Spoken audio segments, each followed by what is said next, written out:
Thank you, everybody that's here. And, it's a long ways to travel, and you guys are here in the village. Let's get straight into it. So I have some couple of questions that we had came up with already. The first question, I'll just go down the way. You guys can answer however you guys want to. Yeah. All right. So the first question is, how do you first get into music? All right, I'll go ahead and go first. For myself, Chad, when I was younger, I used to go to the dances before I had any siblings, but that ruined it for me. And it was me, my pops, and my mom. And we would be traveling. My dad's cousin actually had a band. There was the Donald and Braves that he played with. He played accordion. His name was Alex Cruz. So that's where I really got all my inspiration from going to dances and seeing him make everybody else dance and make them feel good. So that was my big inspiration. And that was like 31 years ago. And then I'll go ahead and turn it over to Carl. For me, as Carl, I started from my pops and Chad when I was like 8 years old. And yeah, I used to go to the dances as well.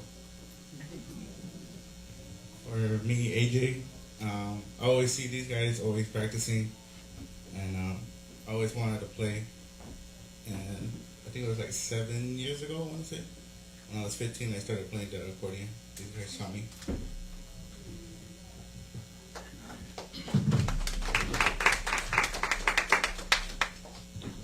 For myself, I say it started back when I was, what influenced me back then was in the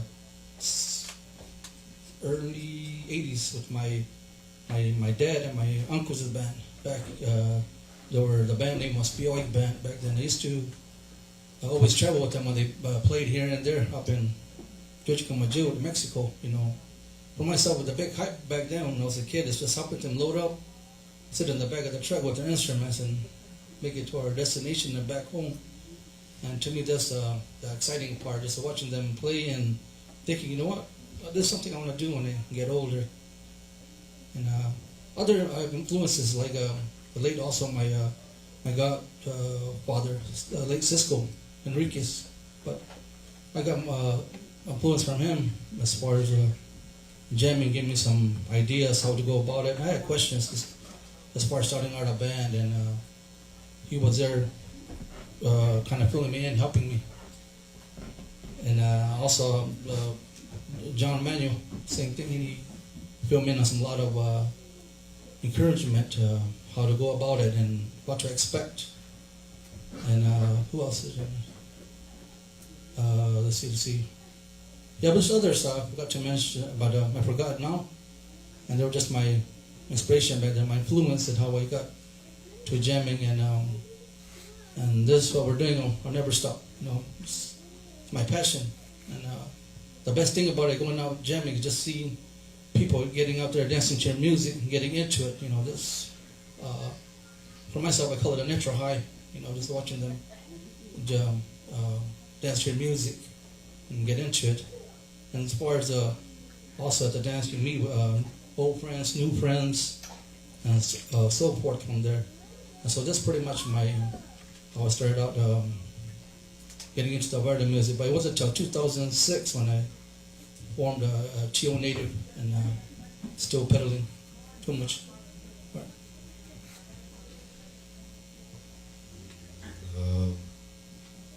I just started playing as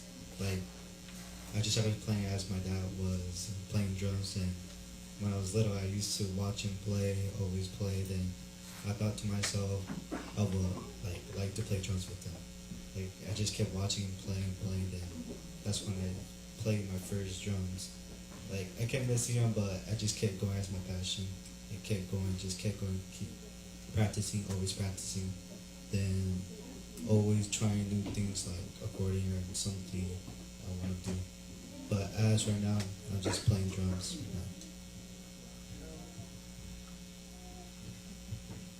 What got me started playing was seeing family members play and want to join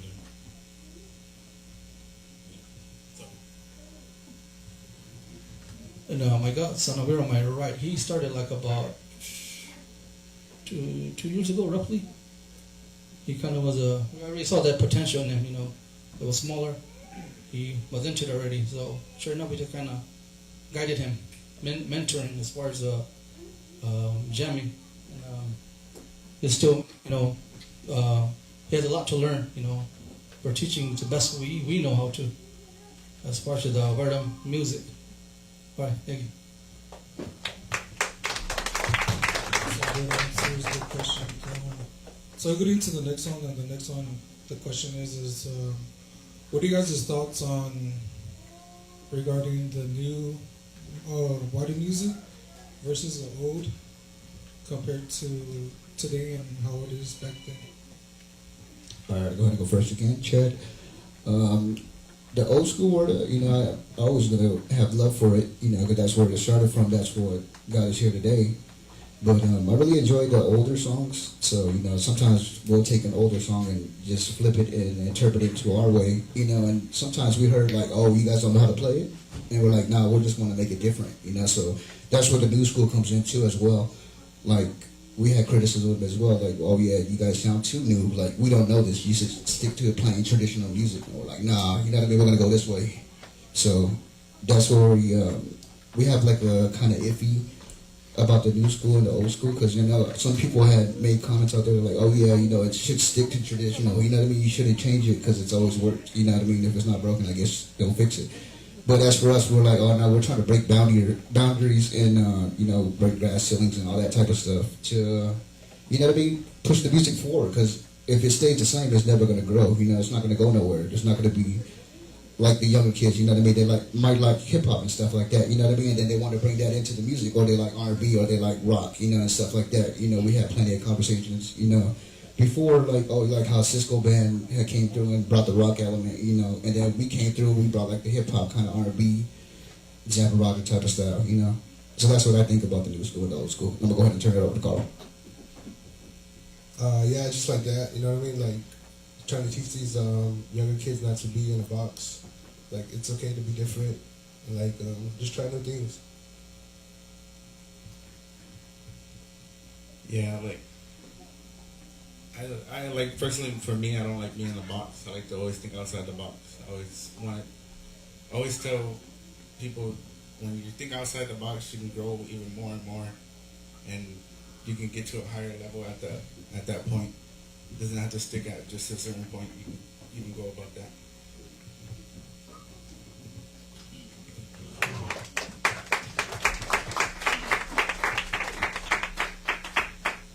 As for myself, I learned Varda music again back when I was younger. Started with accordion with my dad and my uncles.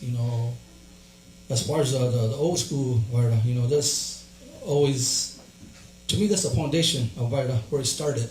And for myself, what I learned from my family, we gotta keep that in our band. As far as T.O. Native, so I told the other guys, how I saw that also,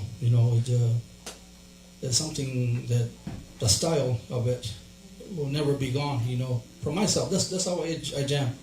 Old school, Varda, Chaldi, Basuraga, that's me there. And there's many songs out there that haven't been played, that they were played back in the 60s, 70s, a lot of them. And so myself, I really treated my mind and my heart as far as old school Varda, This, as you know, our band out there, that's all we jam, old school, and that's all we're gonna keep pushing forward, And as far as the new school, that's something that will happen, just like anything there in life. It changes down from back to the 90s to where we're at in life, the year, it changes. And Piazza Jehugi, it's always that style that's going to change. And like for myself, right, like I mentioned, I jam old school. My son and the other guys, they kind of bring in the more modern type of Varda, which is cumbias and all that. That's what they do, and pretty much that's how I see it.